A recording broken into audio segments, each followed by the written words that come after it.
Assalamualaikum warahmatullahi wabarakatuh. Halo sahabat kanal Pedia Islam. Kali ini kita akan membahas kisah burung hudhud dan Nabi Sulaiman alaihissalam yang disebutkan dalam Al-Quran. Begitu banyak kisah hewan yang disebutkan dalam Al-Quran, hadis, dan riwayat sejarah Islam. Burung hudhud menjadi salah satu hewan yang dimuliakan karena jasanya yang begitu besar. Berdasarkan kisahnya, burung hudhud hidup di zaman Nabi Sulaiman alaihi salam. Ia ditugaskan oleh Nabi Sulaiman untuk mencari informasi di daerah lawan dan menyampaikan informasi tersebut kepadanya. Seperti yang diketahui, Nabi Sulaiman dianugerahkan mukjizat, bisa berbicara dengan hewan dan jin. Karena itu, pasukan kerajaannya pun banyak terdiri dari kalangan mereka. Salah satunya adalah burung hudhud. Mengutip buku kisah-kisah terbaik hewan dalam Al-Quran karya Suraya Al-Biruni, burung hudhud menjadi hewan yang berjasa dalam membantu Nabi Sulaiman untuk mengingatkan umatnya agar senantiasa menyembah Allah Subhanahu wa Ta'ala.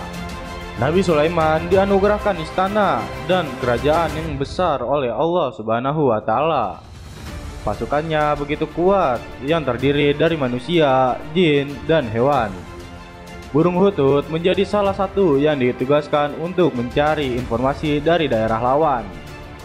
Suatu hari burung hudhud sedang terbang melintasi negeri Sabah. Ia melihat ada kerajaan dengan istana megah di dalamnya. Kerajaan itu dipimpin oleh ratu cantik yang bernama Balqis. Namun, ada yang aneh dari kerajaan ini. Bukannya menyembah Allah, mereka justru beramai-ramai menyembah matahari. Melihat keanehan ini, burung hudhud pun berniat memberikan informasinya kepada Nabi Sulaiman.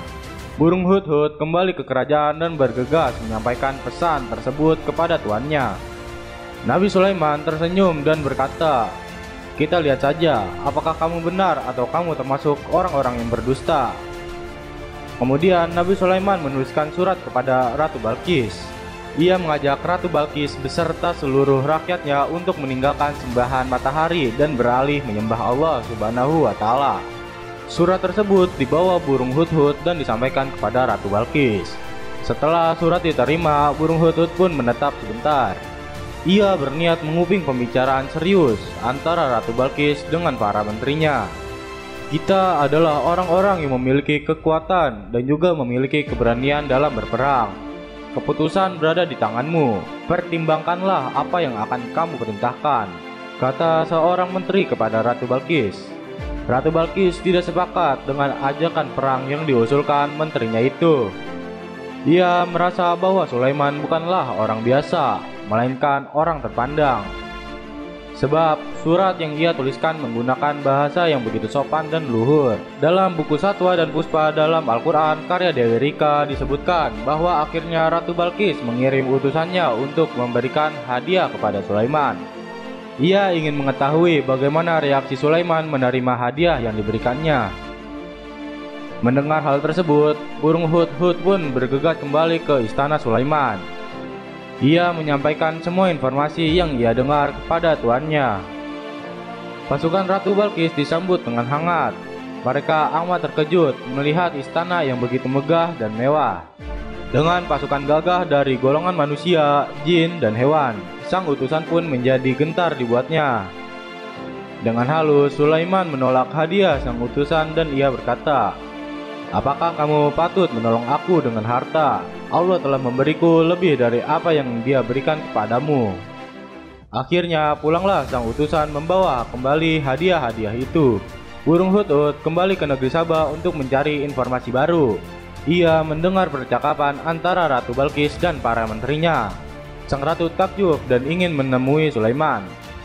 Mendengar itu, burung hudhud pun kembali ke kerajaannya. Ia melaporkan akan kedatangan Ratu Balqis ke kerajaan Sulaiman. "Apa yang paling disukai rakyat negeri Sabah, wahai hudhud?" tanya Sulaiman kepada hudhud. "Mereka paling bangga akan singgasana ratu yang megah, tuanku," jawab burung hudhud. Sulaiman pun memerintahkan anak buahnya untuk mengambil singgasana Ratu Balkis dari negeri Sabah. Kemudian singgasana itu diubahnya sedikit. Setibanya Ratu Balkis di kerajaan Sulaiman, alangkah terkejutnya dia melihat singgasananya telah berada di depannya. Ratu Balkis pun takjub dengan singgasananya yang telah berpindah sejauh ribuan kilometer ke kerajaan Sulaiman. Dia dan kaumnya pun bersujud dan menyembah Allah Subhanahu wa Ta'ala. Dalam peristiwa ini, burung hudhud telah berjasa besar membantu Nabi Sulaiman untuk mengingatkan umatnya agar menyembah Allah Subhanahu wa Ta'ala. Wallahu a'lam. Demikian kisah burung hudhud dan Nabi Sulaiman alaihissalam yang disebutkan dalam Al-Quran. Semoga dengan adanya konten ini dapat bermanfaat serta menambah wawasan untuk kita semua. Jika kalian suka dengan konten ini, kalian bisa like, komen, dan subscribe. Dan jangan lupa di-share ya ke grup WhatsApp kalian. Terima kasih. Assalamualaikum warahmatullahi wabarakatuh. Assalamualaikum warahmatullahi wabarakatuh. Halo sahabat Kenalpedia Islam. Kali ini kita akan menjelaskan jenis-jenis neraka untuk kaum wanita. Sayyidina Ali RA menceritakan suatu ketika melihat Rasulullah menangis manakala ia datang bersama Fatimah. Lalu keduanya bertanya mengapa Rasul menangis. Beliau menjawab, pada malam aku diisrokan aku melihat perempuan-perempuan yang sedang disiksa dengan berbagai siksaan. Itulah sebabnya mengapa aku menangis, karena menyaksikan mereka yang sangat berat dan mengerikan siksaannya. Putri Rasulullah kemudian menanyakan apa yang dilihat ayahandanya. Demikianlah informasi ini kami sampaikan. Untuk tahu sejauh lebih dalam kisahnya, yuk langsung aja pindah ke channel YouTube kami, Kenalpedia Islam. Assalamualaikum warahmatullahi wabarakatuh. Halo sahabat Kenalpedia Islam. Kali ini kita akan menjelaskan kisah Zahid, pemuda buruk rupa yang jenazahnya diperebutkan oleh bidadari surga. Kisah sahabat Nabi Muhammad SAW yang bernama Zahid radhiyallahu anhu yang jenazahnya diperebutkan bidadari surga. Di Arab Saudi, suku adalah sesuatu yang sangat dipandang dalam pernikahan. Siapakah orang yang mau menikahkan putrinya dengan diriku ini ya Rasulullah? Jawab Zahid tersenyum dan dengan rendah hati. Demikianlah informasi yang kami sampaikan. Untuk tahu sejauh lebih dalam kisahnya, yuk langsung aja pindah ke channel YouTube kami, Kenalpedia Islam. Assalamualaikum warahmatullahi wabarakatuh. Halo sahabat Kenalpedia Islam. Kali ini kita akan menjelaskan tentang Nabi Nuh alaihi salam. Nabi Nuh alaihi salam terkenal dengan kisah kapal untuk mengarungi banjir besar. Namun, di luar bahteranya, ada banyak hikmah dan pelajaran yang dapat dipetik dari kisah Nabi Nuh.